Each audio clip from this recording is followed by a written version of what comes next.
세상에서 가장 살고 싶은 도시 1위. 당연히 유럽이나 북미일 줄 알았습니다. 전 세계를 돌며 3년 동안 완벽한 도시를 지필해온 캐나다의 유명 작가 이야기입니다.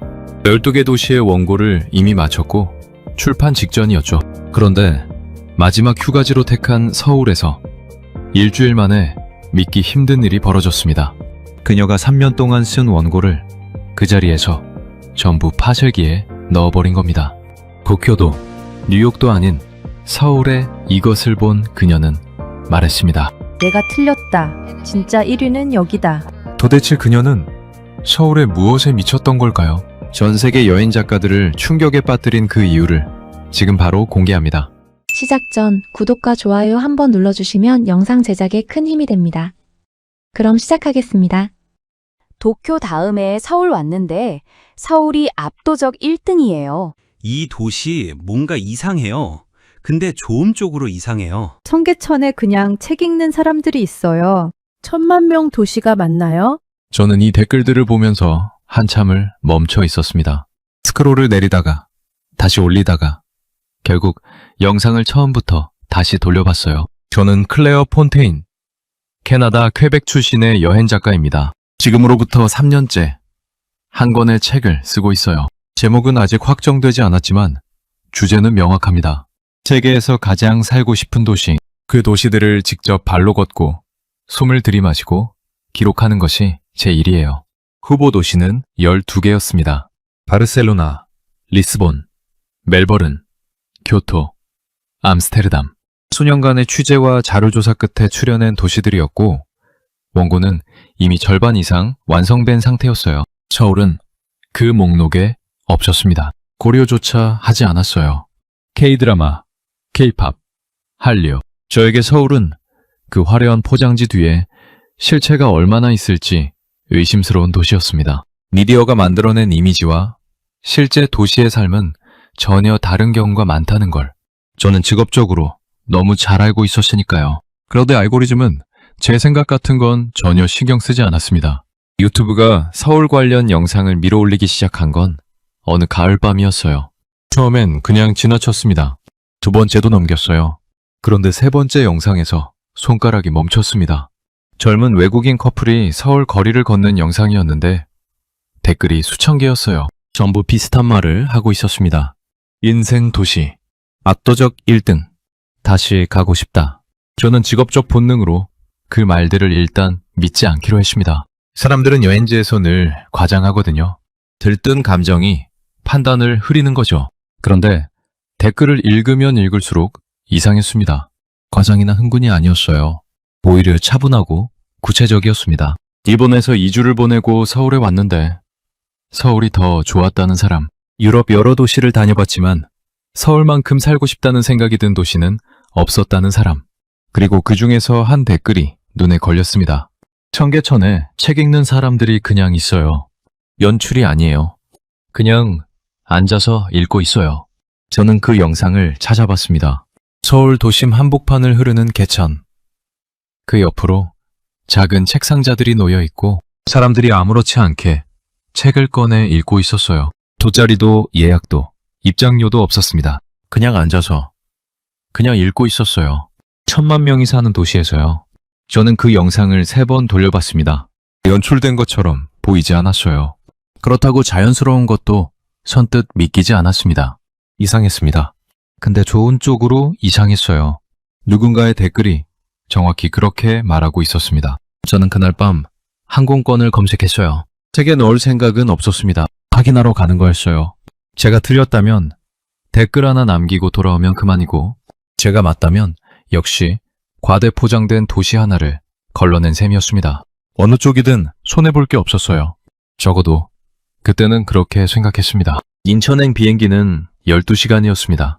저는 기내에서 서울에 대한 자료를 찾아봤어요. 인구 1,000만, 세계에서 손꼽히는 지하철 노선, 아시아에서 가장 빠른 인터넷 속도. 숫자들은 인상적이었지만 숫자가 도시의 온도를 말해주진 않습니다. 저는 노트북을 덮고 눈을 감았어요. 내일이면 알게 될 것이었습니다. 청계천의 그 사람들이 진짜인지 아니면 제 눈이 맞는지. 그리고 솔직히 말씀드리면 저는 제 눈이 맞을 거라고 생각하고 있었습니다. 인천국제공항에 내린 건 이른 아침이었습니다. 12시간의 비행 끝에 도착한 공항은 생각보다 훨씬 컸어요. 아니, 컸다는 표현만으로는 부족합니다. 넓고 높고 조용했습니다. 공항이라는 공간 특유의 소란함이 있잖아요. 카트 끄는 소리, 안내방송, 사람들의 웅성거림. 그런데 인천공항은 그 모든 것이 있으면서도 어딘가 차분했어요. 처음 마주한 서울의 첫인상이 공항에서부터 시작될 줄은 몰랐습니다. 입국 수속을 마치고 나오자마자 눈에 들어온 건 사람이었습니다. 공항 곳곳에서 외국인들이 보였어요. 유럽 여행자들, 동남아시아에서 온 가족 단위 관광객들, 중동에서 온 듯한 커플들, 다양한 국적의 사람들이 같은 방향으로 움직이고 있었어요. 서울로 가는 방향으로요. 저는 그 흐름을 따라 공항철도 안내판을 찾았습니다. 서울 도심까지. 요금표 앞에서 저는 멈칫했습니다. 9,000원이었어요. 우리 돈으로 환산하면 약 9달러. 인천공항에서 서울 도심까지 직통으로 9달러입니다. 저는 숫자를 2번 확인했어요. 캐나다 토론토에서 공항버스를 타면 편도 30달러가 넘습니다. 런던 히드로에서 패딩턴역까지 익스프레스를 타면 40파운드에 가까워요. 그런데 인천에서 서울 도심까지 9달러.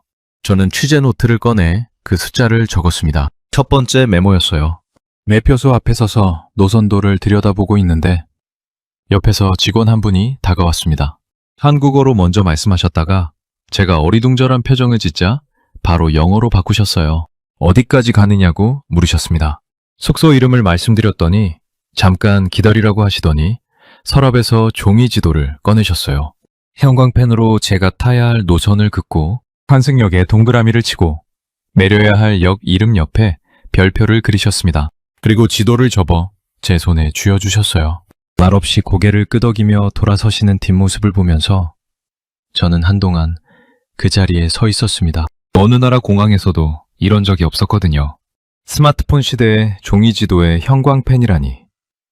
낡은 방식이라고 할 수도 있었습니다. 그런데 이상하게도 그 종이 한 장이 어떤 앱보다 따뜻하게 느껴졌어요.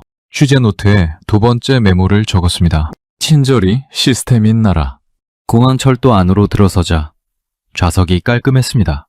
노선도는 한국어와 영어, 중국어, 일본어로 표기되어 있었어요. 외국인을 위한 배려가 설계 단계부터 들어가 있다는 느낌이었습니다. 창밖으로 풍경이 흘러갔어요. 넓은 강, 다리, 그리고 멀리 보이는 도심의 스카이라인. 저는 그 풍경을 바라보면서 조용히 주변을 살폈습니다. 옆자리엔 캐리어를 무릎 사이에 끼운 서양인 여행자가 이어폰을 꽂고 창밖을 보고 있었고, 통로 건너편엔 가족으로 보이는 동남아시아 여행객들이 작은 목소리로 이야기를 나누고 있었어요. 열차 안은 조용했습니다. 아무도 큰 소리를 내지 않았어요. 서울역에 내렸을 때였습니다. 예찰구를 나오는데 맞은편에서 할머니 한 분이 오고 계셨어요. 양손에 짐을 드신 채 계단을 오르고 계셨는데 지나가던 젊은 남성이 아무 말 없이 짐을 받아들었습니다. 할머니가 뭐라고 하시자 그 남성이 웃으면서 고개를 끄덕였어요. 10초도 안 되는 장면이었습니다. 그런데 저는 그 장면에서 눈을 뗄 수가 없었어요. 여몽적인 행동이 아니었습니다. 그냥 자연스러웠어요. 주변 누구도 쳐다보지 않았습니다. 그게 당연한 일이기 때문이었겠죠. 저는 숙소로 향하는 택시 안에서 취재 노트를 다시 펼쳤습니다. 공항 요금, 종이지도, 열차 안의 정적, 계단 위에 10초. 서울에 도착한 지 2시간도 안 됐는데 메모가 4줄이었어요.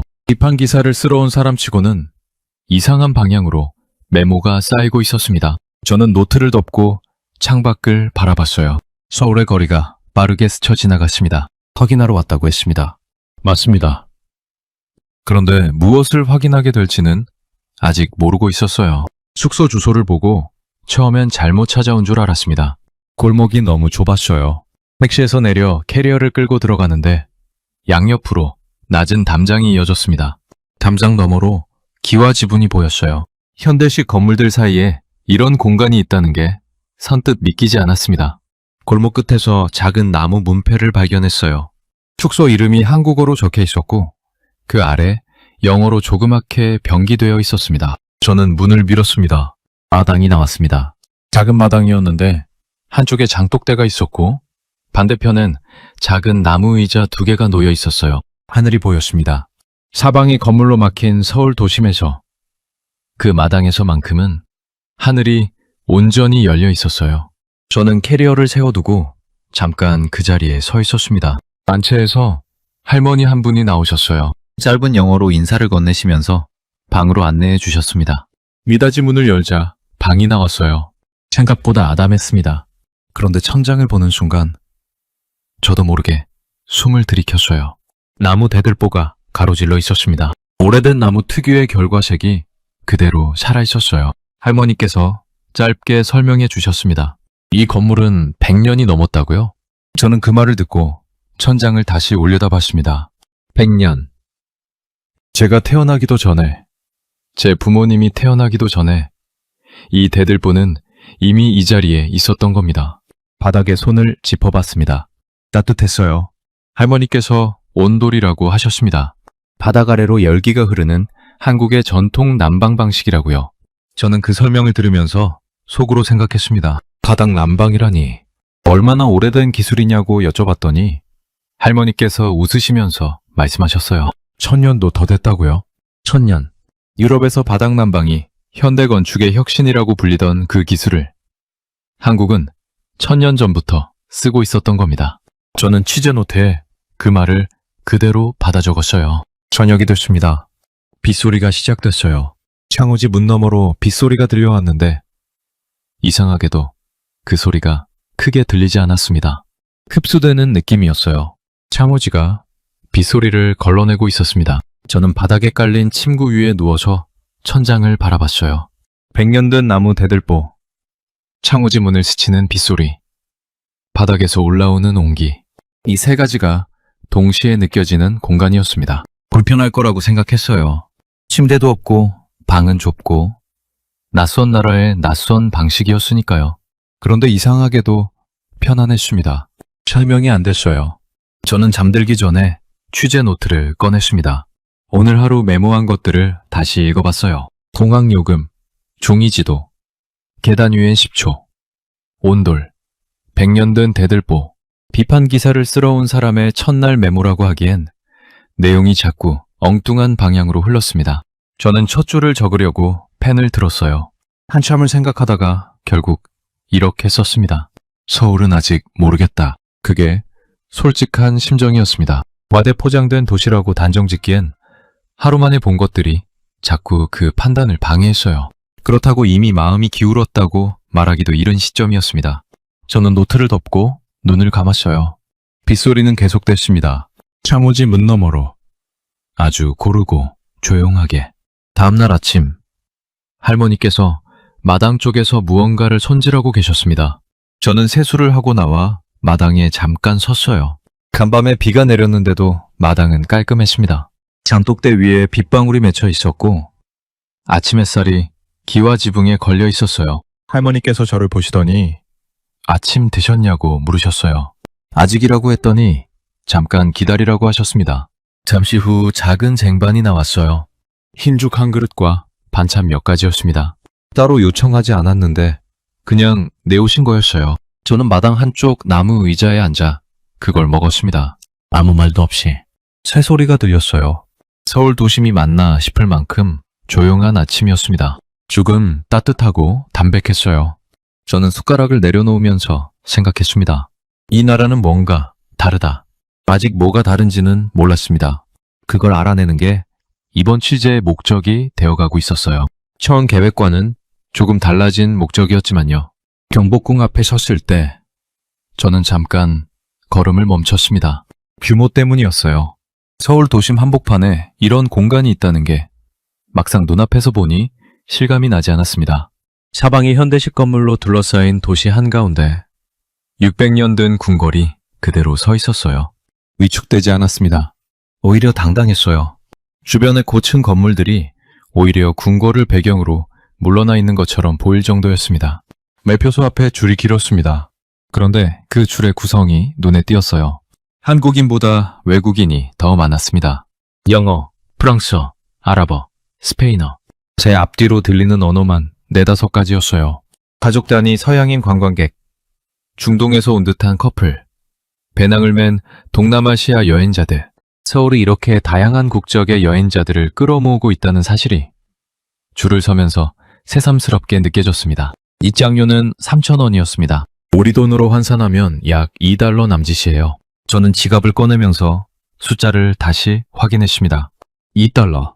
파리의 베르사유 궁전 입장료가 21유로입니다. 런던 타워는 30파운드가 넘어요.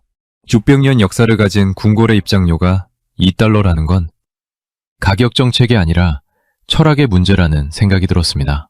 이 나라는 자국의 문화유산을 국민 누구나 그리고 세계 누구나 부담 없이 볼 수 있어야 한다고 생각하는 거였어요. 저는 취재 노트에 그 생각을 적었습니다. 매표소를 지나는데 옆에서 웃음소리가 들렸습니다. 서양인 여성 2명이 한복을 입고 있었어요.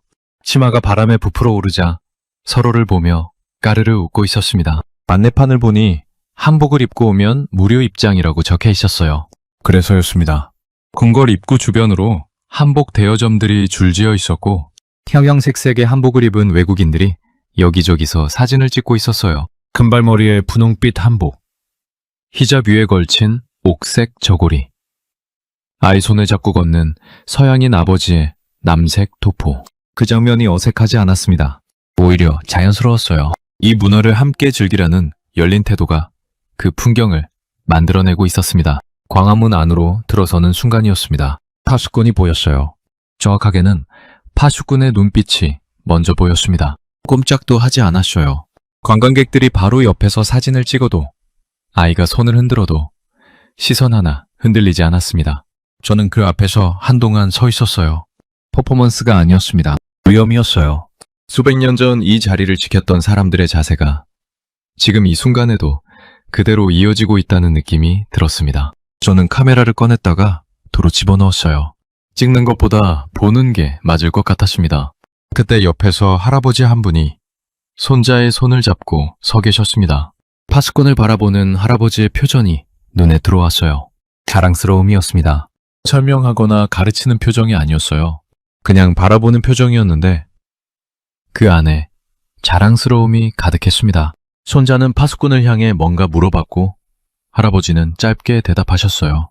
무슨 말인지 알아들을 수 없었지만 그 장면이 말해주는 건 충분히 알 수 있었습니다. 이분은 이 궁궐이, 이 파수꾼이, 이 전통이 자신의 것이라는 걸 알고 있는 거였어요. 그 확신이 표정에 그대로 담겨 있었습니다. 궁궐 안으로 깊이 들어갔습니다. 근정전 앞 넓은 마당에 섰어요. 돌바닥이 깔려 있었고 양옆으로 풍계석이 줄지어 있었습니다. 수백 년 전 신하들이 도열했던 자리에 지금은 관광객들이 서 있었어요. 그런데 그 공간의 크기와 비례가 만들어내는 압도감은 수백 년이 지나도 변하지 않은 것 같았습니다. 저는 그 마당 한가운데 서서 사방을 둘러봤어요. 뒤로는 인왕산이 보이고 앞으로는 광화문이 보이고 하늘은 맑았습니다. 이 축을 의도적으로 설계한 사람들의 안목이 느껴졌어요. 건물을 지은 게 아니라 공간을 설계한 겁니다. 향원정 연못 앞에 이르렀을 때였어요. 연못 가운데 정자가 있었고 그 주변으로 연꽃잎이 물 위에 떠 있었습니다. 관광객들이 연못 난간에 기대어 사진을 찍고 있었어요. 그 중에서 중동 출신으로 보이는 여성이 히잡을 두른 채 연못을 바라보고 있었습니다. 한복 입은 서양인 옆에서요. 그 두 사람이 아무렇지 않게 나란히 서 있었어요. 가짜의 방식으로 같은 아름다움을 바라보고 있었습니다. 저는 그 장면이 오래 머릿속에 남을 것 같았어요. 나오는 길에 다시 매표소 앞을 지났습니다. 줄은 여전히 길었어요. 새로 도착한 외국인 여행자들이 입장권을 사고 있었습니다. 저는 그 줄을 바라보면서 생각했어요. 이 나라는 600년 된 궁궐을 $2에 열어놓고 있습니다. 그리고 전 세계에서 사람들이 찾아오고 있어요. 비싼 값을 받을 수 있는데 받지 않는 겁니다. 그 선택이 결국 더 많은 사람들을 불러들이고 있었어요. 취재 노트에 그날의 마지막 메모를 남겼습니다. 이 나라는 문화를 팔지 않는다. 나누고 있다. 비판 기사의 첫 단락을 어떻게 시작할지 생각하며 왔는데 궁궐을 나서는 발걸음은 생각보다 무거웠습니다. 예상대로 흘러가지 않고 있었어요. 그리고 솔직히 말씀드리면 그게 싫지 않았습니다. 청계천을 찾아간 건 오후였습니다. 지하철에서 내려 안내판을 따라 걷는데 출구를 잘못 나왔어요. 분명히 2번 출구라고 적혀 있었는데 제가 나온 건 4번이었습니다. 스마트폰을 꺼내 지도를 켰는데 이번엔 방향이 반대로 표시됐어요. 저는 한동안 출구 앞에서 지도를 돌려가며 서 있었습니다. 그때 옆에서 누군가 말을 걸었어요. 청계천 가세요? 돌아보니 50배쯤 되어 보이는 한국인 남성이었습니다. 출근하는 직장인처럼 보였어요. 제가 고개를 끄덕이자 그분이 손짓으로 방향을 알려주셨습니다. 저쪽 골목으로 쭉 가면 바로 나온다고요. 영어가 유창하진 않았지만 손짓과 표정으로 충분히 전달됐어요. 감사하다고 했더니 그분은 그냥 웃으시며 반대 방향으로 걸어가셨습니다. 뭔가를 바라거나 기다리지 않았어요. 그냥 알려주고 가신 거였습니다.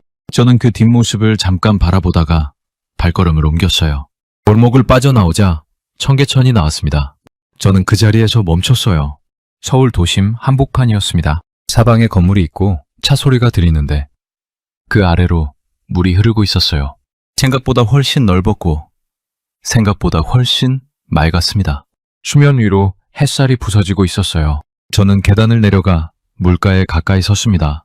발밑으로 돌바닥이 깔려 있었고 물소리가 선명하게 들렸어요. 그때 옆에 앉아있는 사람들이 눈에 들어왔습니다. 책 상자였어요. 유튜브에서 봤던 바로 그 장면이었습니다. 나무로 만든 작은 책 상자들이 일정한 간격으로 놓여 있었고 그 옆에 사람들이 앉아 있었어요. 중년 여성, 대학생으로 보이는 젊은이, 그리고 할머니 한 분. 모두 책을 읽고 있었습니다. 아무도 소리를 내지 않았어요. 물소리만 들렸습니다. 저는 카메라를 꺼냈습니다. 그리고 들었다가 내렸어요. 찍으면 안 될 것 같았습니다. 이 장면은 컨텐츠가 아니었어요. 그냥 삶이었습니다. 누군가의 오후였고 누군가의 쉼이었어요. 카메라를 들이대는 순간 그게 깨질 것 같았습니다.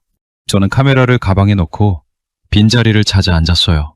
할머니 한 분이 옆에 계셨습니다. 흰 머리카락의 작은 체구였는데 무릎 위에 책을 펼쳐놓고 읽고 계셨어요. 저와 눈이 마주쳤습니다. 할머니께서 먼저 고개를 끄덕이셨어요. 저도 고개를 끄덕였습니다. 말은 없었어요.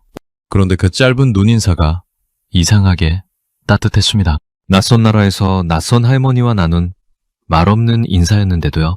저는 한동안 그냥 앉아 있었습니다. 물소리를 들으면서요.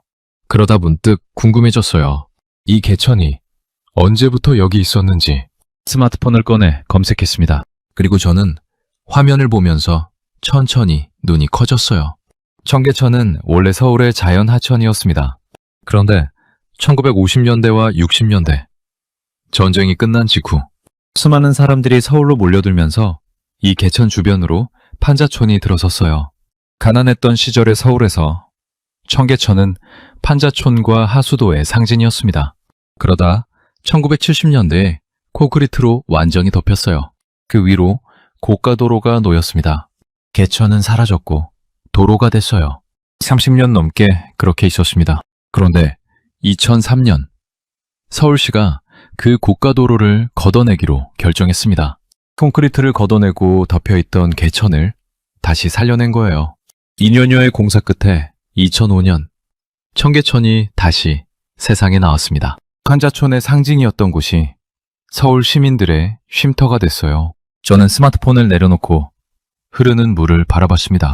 이 물 아래 콘크리트가 있었다는 게 믿기지 않았어요. 판자촌이 있었고 고가도로가 있었고 그걸 걷어내고 물을 살려냈다는 게, 그리고 지금 그 자리에서 사람들이 책을 읽고 있다는 게 저는 한동안 말이 나오지 않았습니다. 그때 옆에서 영어가 들렸어요. 돌아보니 20대 초반으로 보이는 외국인 여성 둘이 책 상자 앞에 서 있었습니다. 프랑스어 억양의 영어였어요. 한 명이 책 상자를 가리키며 말했습니다.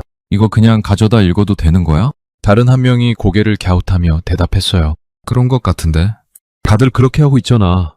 첫 번째 여성이 조심스럽게 책 한 권을 꺼냈습니다. 한국어로 된 책이었는데 그 여성은 한국어를 읽지 못하는 게 분명했어요. 그냥 표지를 들여다보다가 책을 가슴에 안고 자리에 앉았습니다. 읽지 못해도 괜찮았던 거예요. 그냥 이 자리에 앉고 싶었던 거였습니다. 저는 그 장면을 보면서 피식 웃었어요. 맞습니다. 저도 지금 그러고 있었으니까요. 취재 노트도 펼치지 않고 카메라도 꺼내지 않고 그냥 앉아 있었습니다. 1,000만 명이 사는 도시의 한복판에서 물소리를 들으며 비판 기사를 쓰러 온 사람이 취재는 안 하고 개천 옆에 앉아 있었어요. 저는 그게 이상하다고 생각하지 않았습니다. 그게 이 장소가 만들어내는 힘이었으니까요. 판자촌이었던 곳, 콘크리트로 덮였던 곳, 다시 살아난 곳, 그 위에서 지금 사람들이 쉬고 있었습니다. 서울이 걸어온 시간이 이 물소리 안에 담겨 있는 것 같았어요. 한참 후에 자리에서 일어났습니다. 할머니께서는 여전히 책을 읽고 계셨어요. 저는 조용히 자리를 정리하고 일어서면서 할머니 쪽을 한 번 더 봤습니다. 할머니께서 고개를 들어 저를 보셨어요. 그리고 다시 책으로 시선을 내리셨습니다. 짧은 인사였어요. 그걸로 충분했습니다. 계단을 올라오면서 취재 노트를 꺼냈습니다. 그리고 이렇게 적었어요. 이 도시는 상처를 숨기지 않는다. 드러내고 고치고 그 위에서 산다. 비판 기사의 첫 단락은 여전히 써지지 않고 있었습니다. 남산타워에 올라가기로 한 건 즉흥적인 결정이었습니다. 청계체천에서 숙소로 돌아오는 길에 하늘이 맑아서 올라가 보고 싶어졌어요. 케이블카 승강장에 줄이 꽤 길었습니다. 앞뒤로 들리는 언어가 또 다양했어요. 영어, 일본어, 태국어로 들리는 말소리, 그리고 아랍어. 저는 줄을 서면서 주변을 둘러봤습니다. 관광지에서 흔히 볼 수 있는 들뜬 분위기였는데 그럼에도 소란스럽지 않았어요. 저마다 이야기를 나누고 있었지만 전체적인 소음의 총량이 낮았습니다. 이상한 일이었어요. 이 정도 인파면 훨씬 시끄러워야 정상인데요. 케이블카에서 내려 전망대에 섰습니다. 서울이 한눈에 펼쳐졌어요. 저는 한동안 말을 잃었습니다. 도시가 산을 품고 있었어요. 아니, 정확하게는 산과 도시가 서로를 품고 있었습니다. 빼곡한 건물들 사이사이로 산줄기가 이어졌고 그 산줄기 사이로 또 건물들이 들어서 있었어요. 어느 방향을 봐도 녹색이 보였습니다.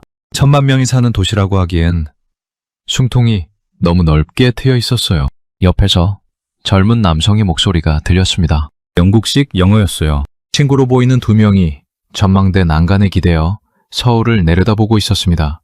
이 도시 생각보다 훨씬 크네. 그러게. 근데 왜 이렇게 조용해? 뉴욕이나 런던이랑은 완전 달라. 저는 그 말을 듣고 피식 웃었어요. 저도 똑같은 생각을 하고 있었거든요. 1,000만 명의 도시가 왜 이렇게 조용한 건지 소음이 없는 게 아니었습니다. 차 소리도 있고 사람 소리도 있었어요. 그런데 그 소음이 공격적이지 않았습니다. 도시가 숨을 고르고 있는 것 같은 느낌이었어요. 저는 그 이유가 뭔지 알고 싶었습니다. 남산에서 내려와 북촌 한옥마을로 향했습니다. 지하철을 2번 갈아타야 했는데 이번엔 환승을 틀리지 않았어요. 저는 속으로 조금 뿌듯했습니다. 서울 지하철에 조금씩 익숙해지고 있었어요. 북촌에 내려 골목으로 들어서는 순간 또 걸음이 멈췄습니다. 좁은 골목 양옆으로 한옥들이 이어져 있었어요. 기와지붕이 층층이 쌓이듯 올라가 있었고 담장 너머로 나무들이 고개를 내밀고 있었습니다. 그런데 그 골목 안에서 들리는 언어가 또 다양했어요. 제 앞에서 걷는 커플은 프랑스어로 이야기하고 있었고 골목 모퉁이에서 사진을 찍는 여성 그룹은 영어로 웃고 있었습니다. 골목을 걷다가 작은 카페 앞에서 멈췄어요. 창문 안을 들여다보니 내부가 한옥 구조 그대로였습니다. 나무 기둥, 낮은 천장, 창호지를 닮은 반투명 조명, 그리고 스피커에서는 잔잔한 재즈가 흘러나오고 있었어요. 문을 열고 들어갔습니다. 자리가 거의 찼는데 이야기 소리가 거의 들리지 않았어요. 저마다 조용히 음료를 마시거나 창밖을 바라보고 있었습니다. 저는 아메리카노를 주문하고 창가 자리에 앉았어요.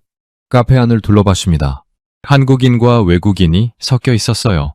혼자 노트북을 펼친 젊은 여성, 조용히 대화를 나누는 중년 부부, 창밖을 향해 카메라를 들고 있는 서양인 남성. 누구도 서두르지 않았습니다. 이 공간에 있는 모든 사람들이 지금 이 순간에 집중하고 있는 것 같았어요. 저는 그때 뭔가를 깨달았습니다. 서울이 조용한 이유가 소음 규제 때문이 아니었어요. 사람들이 소음을 만들지 않는 거였습니다.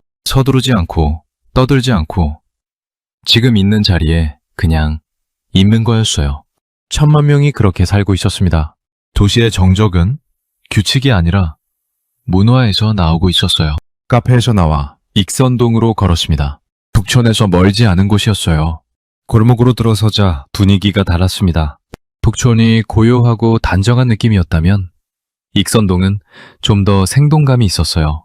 작은 식당들, 빈티지 소품 가게들, 그리고 한옥을 개조한 독특한 상점들이 이어졌습니다. 그런데 건물 자체는 한옥이었어요. 오래된 골격 안에 새로운 내용물이 들어차 있었습니다. 한 가게 앞에서 멈췄어요. 이탈리아 레스토랑이었습니다. 간판은 한글과 영어로 병기되어 있었고 창문 안으로 파스타를 먹는 사람들이 보였어요. 수백 년 된 한옥 안에서 파스타를 먹고 있는 장면이었습니다. 어색했냐고요? 전혀요. 오히려 자연스러웠어요. 건물이 워낙 당당하게 한옥이었기 때문에 그 안에 무엇이 들어와도 공간이 흔들리지 않는 것 같았습니다. 전통이 현재를 압도하거나 밀어내는 게 아니라 그냥 함께 있는 거였어요. 골목 안쪽에서 웃음소리가 들렸습니다. 들여다보니 작은 뜰이 있는 가게였는데 그 뜰 안에 어르신 부부가 앉아 계셨어요. 70은 넘어 보이셨습니다. 두 분이 나란히 앉아 막걸리를 한 잔씩 앞에 두고 조용히 이야기를 나누고 계셨어요.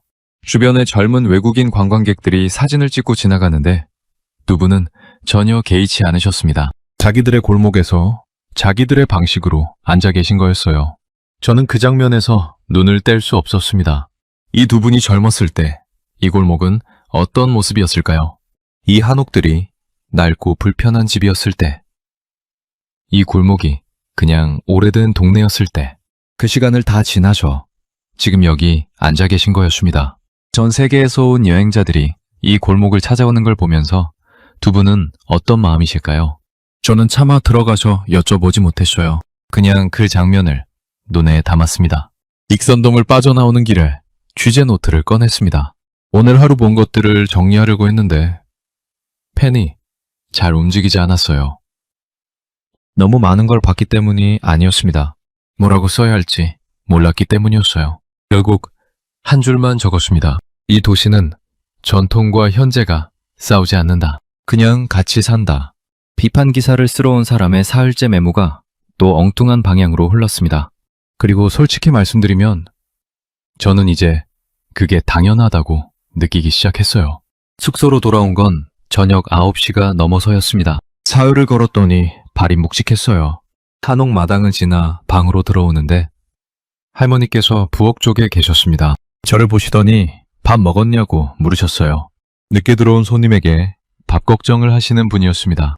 저는 괜찮다고 했는데 잠시 후 방문 앞에 따뜻한 보리차 한 잔이 놓여 있었어요. 아무 말 없이 갖다 놓으신 거였습니다.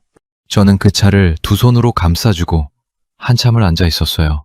짐을 풀고 노트북을 열었습니다. 편집자에게 보내야 할 초안 마감이 사흘 뒤였어요.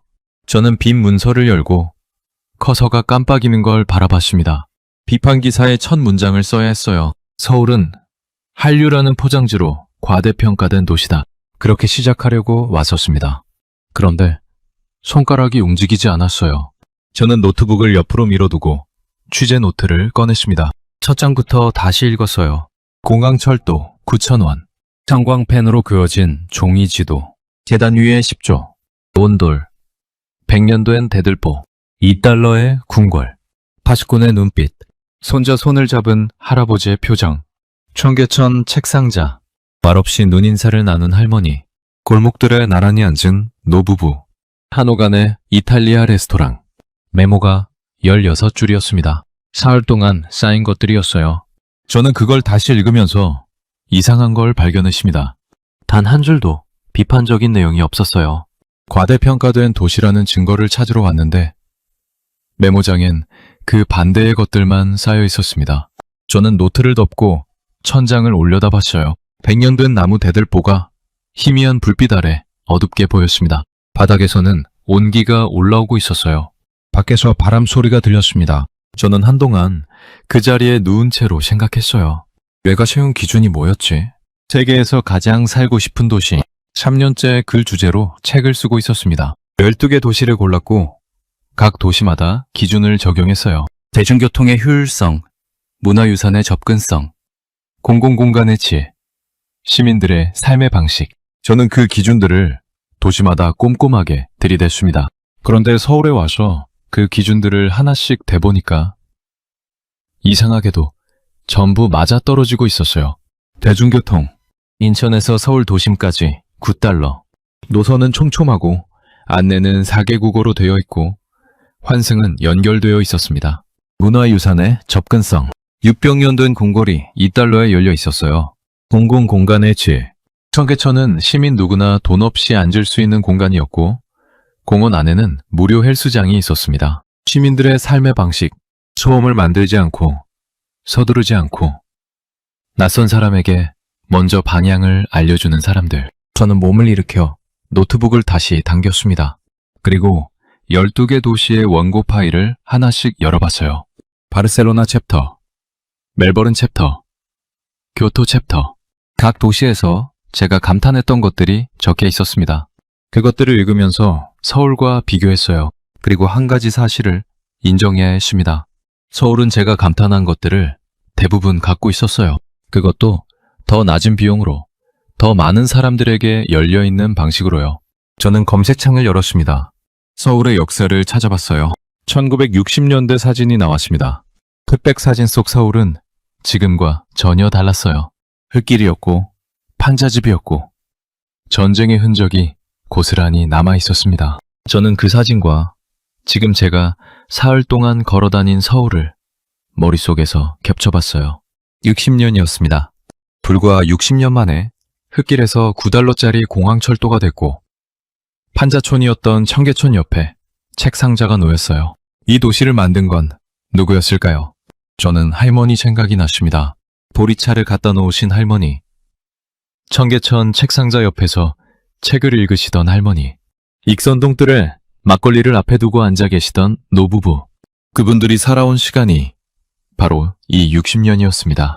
흙길을 걸어온 사람들이 지금 이 도시 위에 살고 계신 거였어요. 저는 한동안 화면을 바라보다가 편집자에게 메시지를 보냈습니다. 짧게 썼어요. 책 구성 바꿔야 할 것 같아. 서울 얘기해야 할 것 같아. 답장은 바로 왔습니다. 무슨 일이냐고. 마감이 사흘밖에 안 남았다고. 저는 노트북을 닫았어요. 설명은 돌아가서 하기로 했습니다. 지금 당장 말로 설명할 수 있는 게 아니었어요. 사흘 동안 제 눈으로 본 것들을 말로 옮기려면 시간이 필요했습니다. 불을 껐습니다. 바닥에 온기가 올라왔어요. 바깥에서 바람 소리가 들렸고 멀리서 서울의 소음이 낮게 깔렸습니다. 1000만 명의 도시가 잠들고 있었어요. 저는 눈을 감으면서 생각했습니다. 내일 아침 출국 전에 한 곳만 더 가야겠다고. 어디인지는 이미 알고 있었어요. 청계천이었습니다. 새벽 5시였습니다. 알람도 맞추지 않았는데 눈이 떠졌어요.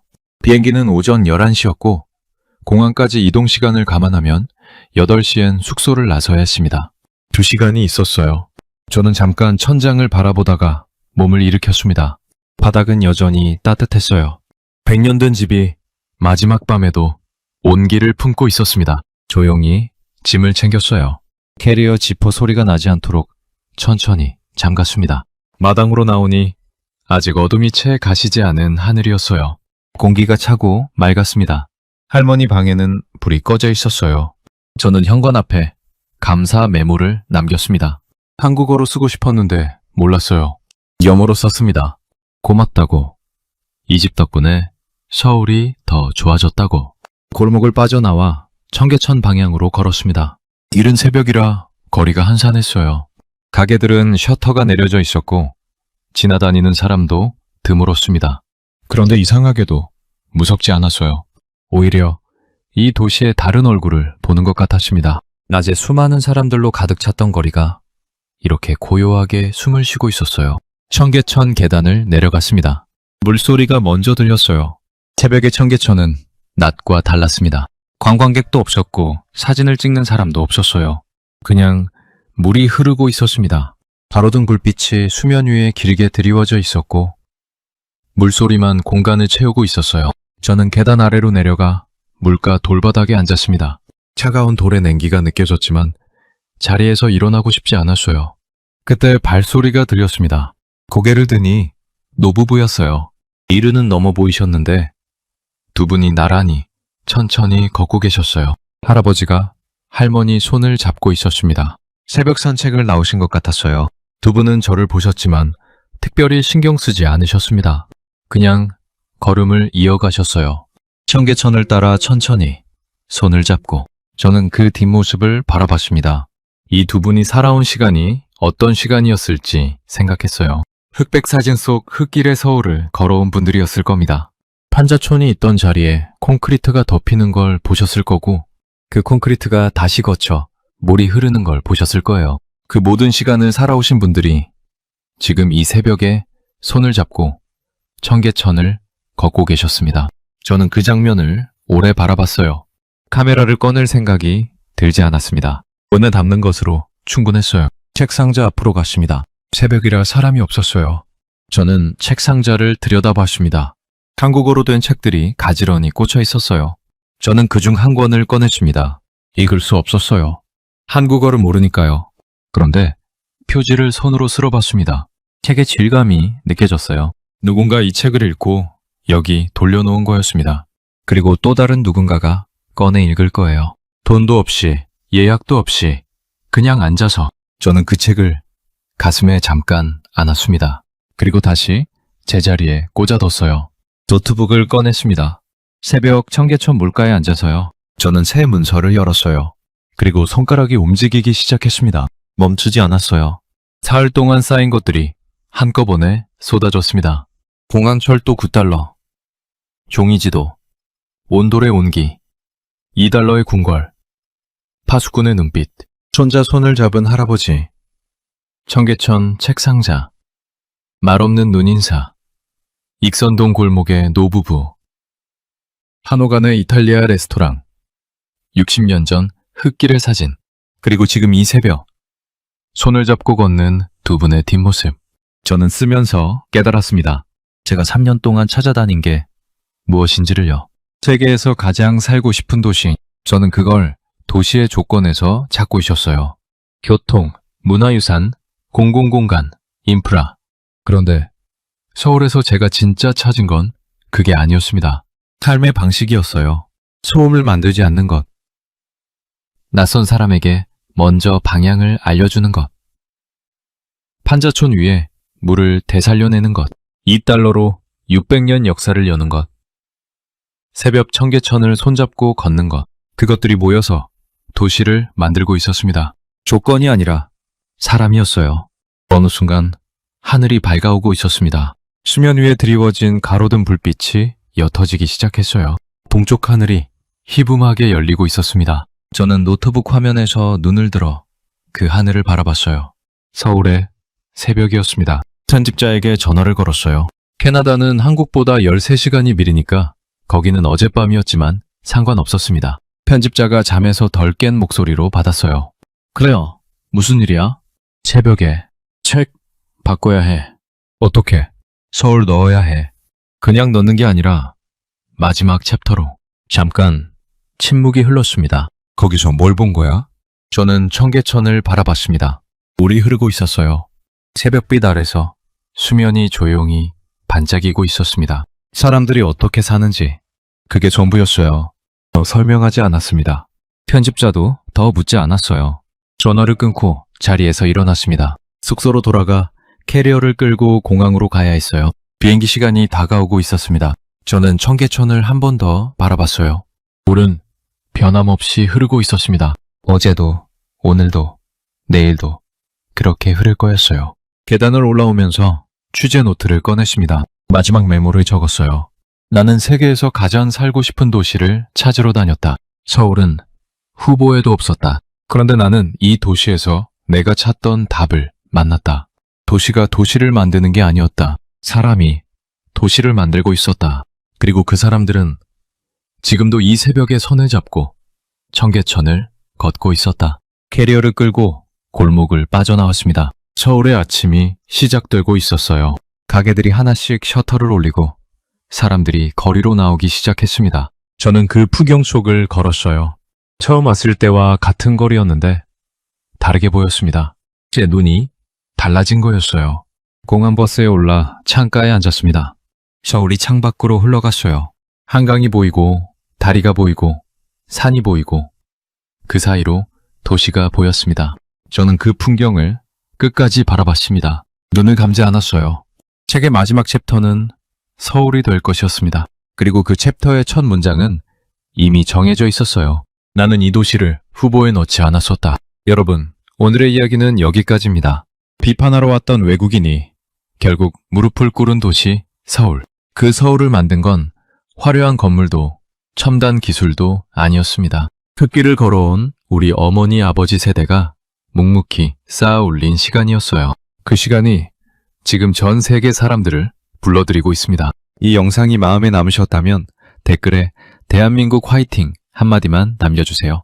여러분의 댓글 하나가 이 채널을 만들어가는 힘이 됩니다. 긴 영상 끝까지 함께 해주셔서 진심으로 감사드립니다. 늘 건강하시고 오늘 하루도 행복하고 따뜻한 하루 보내세요.